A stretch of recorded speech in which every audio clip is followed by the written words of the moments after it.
Games খেলেছেন কখনো? হ্যাঁ, পাবজি খেলেছি অনেক। আপনি পাবজি এখনো খেলেন? এখন তো ওই সময়টা হয় না, খেলতে চাই বাট সময়ের কারণে খেলতে পারি না। সব ফোনে ডাউনলোড করা আছে। মানে ডাউনলোড করা আছে কিন্তু আপনি না, খেলছেন আগে প্রচুর খেলতাম, 2টা 3টা 4টা পর্যন্ত রাত, বাট এখন আসলে হয় না খেলাটা। না, সময়ের এখন কারণে। যেটা হচ্ছে প্রশ্ন এই জন্য করলাম যে রিসেন্টলি তো একসময় তো ফ্রি ফায়ার পাবজি গুলো বাংলাদেশে ব্যান করা ছিল, রিসেন্টলি জুলাই থেকে সেটাকে আবার ন্যাশনাল স্বীকৃতি দিয়েছে। আমাদের ফ্রি ফায়ার থেকে শুরু করে পাবজি সবাই আবার এগিয়ে যাচ্ছে। আমি যদি এখন বলতে চাই যে ফ্রি ফায়ার পাবজি বা ই স্পোর্টস নিয়ে ওদের কিন্তু বিশাল একটা কমিউনিটি হ্যাঁ, আছে। এখন ওরাও অনেক আগাচ্ছে, আবার অনেক বড় বড় ইউটিউব চ্যানেলও আছে গেমিং এর, 4 million 5 million 6 million. Specially free ফায়ারের গুলো দেখলাম অনেক মানুষ পছন্দ করে। ফ্রি ফায়ার একটা চ্যানেল দেখছিলাম, নামটা আমি শিওর মনে নেই, ওর দেখলাম 5 মিলিয়ন প্লাস সাবস্ক্রাইবার। বাংলাদেশের? হ্যাঁ, বাংলাদেশে আই গেস। আমি ঠিক জানি না। অনেক বড় বড় ইউটিউব চ্যানেল আছে এখন। না, ও আচ্ছা, সেটা হচ্ছে মিস্টার ট্রিপলার, হইতে যার পারে। চেহারা কখনো কেউ দেখেনি। ওনার হচ্ছে প্রায় হ্যাঁ হ্যাঁ হ্যাঁ, মিস্টার ট্রিপলার ফ্রি আসলে ফায়ার। গেমে আমি একটু কম বুঝি, তো গেম আমি অত বেশি খেলি না, বাট পাবজি একটু খেলতাম। আর গেমিং কন্টেন্ট একটু কম দেখা হয় আমার। তবু আমি যে এই গেমিং অডিয়েন্স যারা আছে তাদের উদ্দেশ্যে যদি আপনাকে কিছু বলতে চাই, তারা খুব খুশি হবে, যেহেতু আপনি বাংলাদেশের সবচেয়ে বড় ইউটিউবার।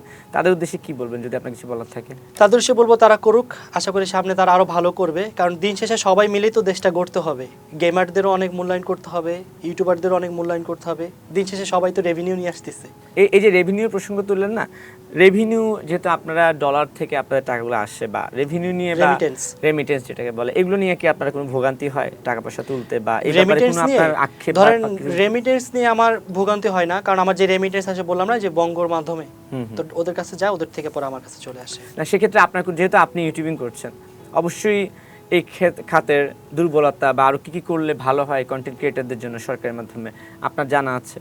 এই ব্যাপারে কি আপনার কিছু বলার আছে যে এই ব্যাপারগুলো আমাদেরকে সাপোর্ট দিলে আমাদের হয়তো বা আরো কাজ? ধরেন এখন আমি জানি না এখন কতটুকু কি হয়েছে, ধরেন ইউটিউবারদের এখনো স্বীকৃতভাবে দেওয়া হয়নি, তো ওদের যদি একটু কাগজ কলমে একটু স্বীকৃতি দেওয়া হয়, সার্টিফিকেট দেওয়া হয়, তাহলে ধরেন আমরা যখন ধরেন বিদেশে আমরা ভিসা অ্যাপ্লাই করব, আমাদের যেটা করতে আমাদের ইউটিউব চ্যানেলটা দেখাইতে হয়, এর বাইরে কিন্তু আমরা কিছু করতে পারি না। পেপারসের যে ব্যাপারটা, ধরেন আমাদের একটা কন্টেন্ট বানাবো, আমাদের একটা অন্য ক্ষেত্রে যে ধরেন বিজনেসে মানুষ ইজিলি কিন্তু লোন নিতে পারে, কিন্তু আমাদের ক্ষেত্রে কিন্তু লোন নেওয়াটা পসিবল না, কারণ আমাদের কাগজপত্র ওইভাবে এখনো হয় নাই।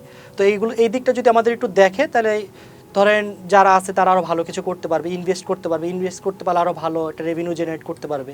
মানে আপনি বলছেন যে ইউটিউবারদেরকে যদি এটা পেশা হিসেবে স্বীকৃতি বা কিছু একটা দেওয়া হয়, তাহলে হচ্ছে সেটা বেটার। কিন্তু ইউটিউব বা ফেসবুকের ক্ষেত্রে এখন আমরা যেটা দেখি যে যেহেতু কন্টেন্ট বানালেই টাকা আসে, হ্যাঁ, অনেকেই তো কন্টেন্ট বানানোর নাম করে যা তা কন্টেন্ট বানাচ্ছে। এগুলো নিয়ে আপনি কি বলবেন? আপনার কাছে কি মনে হয়? আসলে ধরেন এখন আমি কয়জনকে বলবো, এখানে তো অনেক অনেক মানুষ বানাচ্ছে। কেউ ধরেন একটু ভাইরাল হওয়ার জন্য যা পারতেছে নেগেটিভ বানাচ্ছে, বা ঝগড়া দেখাচ্ছে, ওয়াইফ ঝগড়া, এই ঝগড়া ওই ঝগড়া, এই টাকা মাইরা দিল, এইটা মানে অনেক রকমের কন্টেন্ট। এগুলো দেখলে মানে সুস্থ মানুষও অসুস্থ হয়ে যাবে। তো এগুলো যদি একটু আইনের আওতায় আনা যেত তাহলে একটু বেটার হইতো আর কি। সবার জন্যই, সবার ক্ষেত্রে।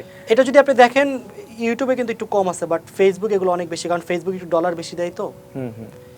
এই কারণে মানে কন্টেন্ট ভিউ হলেই তো টাকা আসে, যা ইচ্ছা তাই দিয়ে দিচ্ছে।